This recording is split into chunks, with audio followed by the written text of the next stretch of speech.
आसमा, क्या आपकी क्या टेक है? आज इतवार के रोज in a sense business as usual की शहबाज शरीफ साहब ने कुछ निकला नहीं, ये कहा कि कल अब तय करेंगे पार्लियामान में कि पैसे दें या ना दें इलेक्शंस के लिए। जी बिल्कुल, मेरा ख्याल है कि आज एक यही उनकी कोशिश होगी कि जो भी फैसला है वो काबीना के अंदर जो है वो किया जाए, लेकिन यही उनके यहाँ तय पाया जो कि स्ट्रेटेजी इस वक्त गवर्नमेंट की नजर आ रही है कि पार्लियामेंट के प्लेटफॉर्म के ऊपर सारी चीजें की जाए, उनके सामने रखी जाए और वहां से फिर जो है वो मंजूरी हो, ताकि तौहीन अदालत का अगर मामला हो या जो भी मामला सामने आए अदालत के अंदर तो उसमें एक मौकफ ये जाए कि सिर्फ ये नहीं बल्कि सारी जो गवर्नमेंट है वो उसके पीछे पार्लियामान खड़ी है और ये पार्लियामेंट के जो फैसले हैं उसको जो है वो सामने रखा जाए। तो एक इज्तिमाई दानिश वाला जो उसूल है वो यहाँ पे कारगर करने की कोशिश की गई है। गो के उस दिन जो रेजोल्यूशन था उसके अंदर 42 या 46 लोगों की जो सिग्नेचर्स थे वो भी एक बहुत बड़ा सवाल है कि अगर 173 तो कम अज कम आपके पास है ही है, लेकिन अगर वहां पे लोग मौजूद नहीं थे तो इस करारदाद की क्या जरूरत थी जो कि सामने हाउस में जो है वो पेश की। तो पार्लियामेंट के अंदर उनको जरूर ये देखना है आपके वो किस स्ट्रेंथ के साथ पार्लियामेंट के सेशन को लेके चलते हैं, क्योंकि अभी तक जो हमने देखा है पार्लियामेंट के प्लेटफॉर्म पे भी जिससे तकरीर करनी होती है वही आता है, बाकी लोग जो है 2-3 दिन तो बहुत जोश रहा लेकिन उसके बाद वहां पे वो नहीं आए। तो अपनी जरूरत के तहत और अपने इस्तेमाल के लिए इदारों को सामने लाना मेरा नहीं ख्याल कि कोई पॉलिटिकल विजडम है, उसको पूरे उसकी रूह के साथ जो है वो लाना पड़ेगा। अलबत्ता कल कोर्ट भी होगी और कल 10 अप्रैल भी है। हुकूमत ने जो फैसला किया है कि उनके पास पैसे नहीं है तो वो भी उनको जवाबदेह होना है असेंबली के कोर्ट के सामने, सुप्रीम कोर्ट के।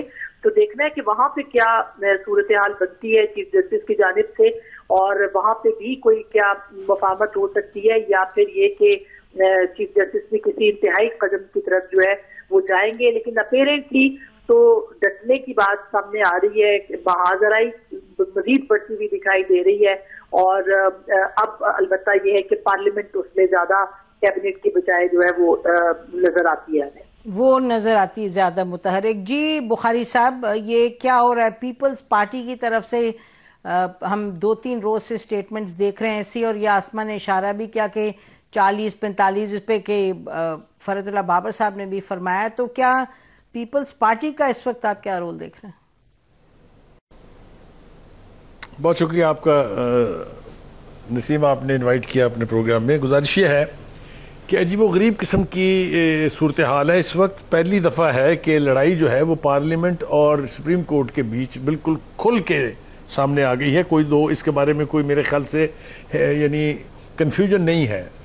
दोनों ने ही एक्सट्रीम पोजीशन ली हुई है। सियासतदान और हुकूमत चाहती हैं कि जी पार्लियामेंट जो है वो सुप्रीम है, सुप्रीम कोर्ट का काम सिर्फ इंटरप्रिटेशन है आइन की, आइन को रीराइट करना नहीं है, और इसके लिए वो हवाले देते हैं आर्टिकल 63A के साथ जो कुछ हुआ था। तो मुझे तो नहीं लगता कि इसके अंदर कोई जल्दी कोई कमी आने वाली है। मेरे ख्याल से ये जो कन्फ्रंटल मोड है ये अभी कुछ अरसा जारी रहेगा और ख़ास तौर से इलेक्शन जो है उसको कराना या ना कराना जो है वो मेरे ख्याल से बीच में ब्रेकिंग पॉइंट है।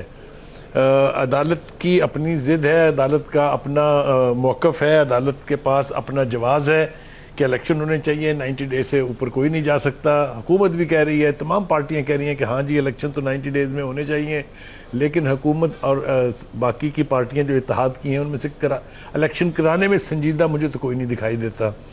जहाँ तक पीपल्स पार्टी का ताल्लुक है, आपको पता है कि पीपल्स पार्टी के से ज़्यादा टाइमिंग का मास्टर कोई नहीं है, और ख़ास तौर से जरदारी साहब जो है उन्होंने कब किस तरफ पलटना है, किस वक्त क्या फैसला करना है, ये उनसे ज़्यादा मेरे ख्याल से इस वक्त जो एग्जिस्टिंग पॉलिटिकल लीड है उनमें से कोई नहीं जानता जितना जरदारी साहब जानते हैं। आप शुरू हो जाइए, अगर आप बलूचिस्तान की हुकूमत टूटने और बैप की तश्कील पाने से लेके और ये PDM की तश्कील, फिर इसका टूटना, फिर इसकी दोबारा असर नौ तश्कील, ये सारा कुछ जो है ये जादूगरी जो है ये जरदारी साहब की है, इसके बारे में कोई दो राय हो नहीं सकती। दूसरी बात यह है कि चूंकि ये आवाज़ें भी पीपल्स पार्टी के अंदर से भी उठ रही हैं, खुद जरदारी साहब ने भी कहा कि अगला प्राइम मिनिस्टर तो होगा बिलावल भुट्टो जरदारी। तो अगर इसका आप समझते हैं कि वो ही सीरियस अबाउट इट, तो कुछ भी हो सकता है इस वक्त की जो सूरत हाल है। कुछ भी हो सकता है इस वक्त की सूरत हाल पे। नाज़रीन, हम ब्रेक लेते हैं। आमिर ज़िया साहब के पास जाएंगे, उनसे पूछेंगे कि कराची से उनको क्या दिखाई दे रहा है, which way are we headed. Stay with us. इतवार का रोज था, लेकिन फिर भी बिजनेस ऑफ स्टेट जारी थी और काश कोई अच्छी चीजें हो रही होती। बहरहाल हमने ये देखा कि आज भी काबीना का इजलास हुआ। काबीना का इजलास इसलिए हुआ क्योंकि कल जॉइंट सेशन है। जॉइंट सेशन में दो चीजें मुतवक्के हैं। एक तो ये सुप्रीम कोर्ट का जो प्रैक्टिस प्रोसीजर्स बिल है, जो कि प्रेसिडेंट साहब ने एज एक्सपेक्टेड उन्होंने साइन नहीं किया। बिल पास होके दोनों हाउसेज से गया था कि वो साइन करें, लेकिन उनकी जो पीटीआई गवर्नमेंट की पॉलिसी है वही प्रेसिडेंट साहब ने उसी पर अमल किया। उन्होंने कुछ ऑब्जर्वेशंस वगैरह दी। उन्होंने कहा कि जी ये इस तरीके से आप नहीं बदल सकते प्रोसीजर्स, ये आईनी तरमीम की ज़रूरत है और मैं आपको वापस भेज रहा हूँ, आप इसको रिव्यू करें। तो एक तो ये मुतवक्का है कि कल ये साइन कर देंगे आइन के मुताबिक, जॉइंट हाउस से सिग्नेचर इस पर हो जाएगा, 10 दिनों में फिर ये लागू हो जाएगा।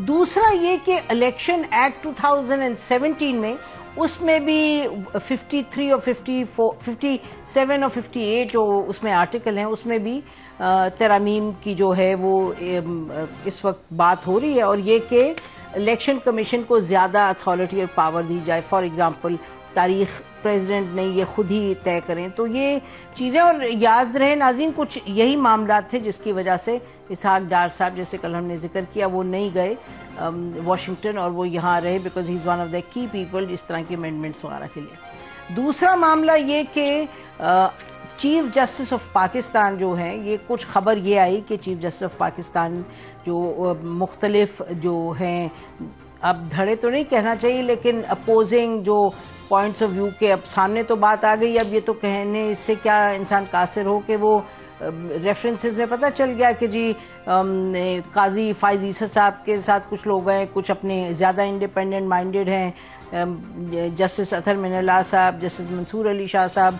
फिर और जजेस हैं। तो ये खबर चली कोई कि जी चीफ जस्टिस साहब इनसे मिल रहे हैं ताकि जो तफरुका है उसमें ज़रा कमी आए जो इसमें है कोर्ट में, सुप्रीम कोर्ट में।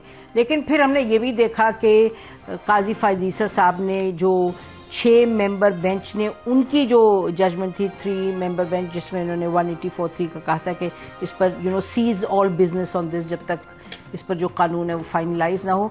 तो उस 6 मेंबर बेंच के हवाले से उन्होंने काफ़ी सख्त तनकीदी नोट लिखा और वो पहले वेबसाइट पर चढ़ा, फिर वेबसाइट से उतर गया। हमें ये भी बताया गया कि बलूचिस्तान असेंबली, ये बताया गया नाजरीन कि वो भी कल चीफ जस्टिस साहब के खिलाफ कोई लेके आएगी सामने रेजोल्यूशन, बलूचिस्तान असेंबली। अच्छा, एक और दिलचस्प बात ये है कि पीपल्स पार्टी को it's interesting to focus on them. एक तरफ पीपल्स पार्टी ने जो अपना 2 रोज पहले एलामिया after the national security committee जो मीटिंग हुई, उसमें पार्लियामेंट्री उनकी अपनी कमेटी की, उसमें बिलावल भुट्टो और आसिफ अली जरदारी साहब ने चेयर किया। उन्होंने कहा जी बातचीत होनी चाहिए और मुज़ाकरात होने चाहिए, सियासी उसी से बातें संभलती हैं।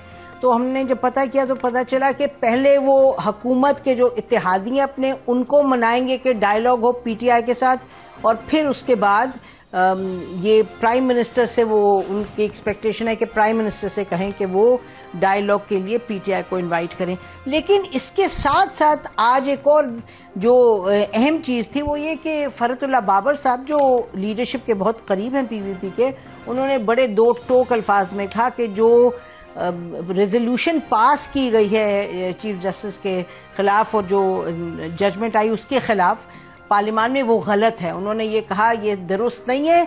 अगर आपको 2-3 के फैसले पे एतराज है तो फिर ये पार्लियामान में तो 46 का उन्होंने नंबर लिया, उनकी रेजोल्यूशन आप कैसे समझते हैं? ठीक है, तो आखिर ये सब क्या हो रहा है, ये किस सिमत जाएगा और अगले 4-6 रोज में हम क्या मुतवक्के करें? और अभी कुछ ही देर पहले इमरान खान साहब ने अपनी जब तकरीर ख़त्म की तो उन्होंने कहा कि जी अगर इलेक्शन नहीं होंगे तो फिर हम सड़कों पे निकलेंगे, क्योंकि मैं तो इलेक्शन चाहता हूं लेकिन ये चाहते हैं कि ये मुझे मार दें, ख़त्म कर दें और पार्टी को ख़त्म कर दें। ऐसी तो नहीं चीज़ें ख़त्म होती। तो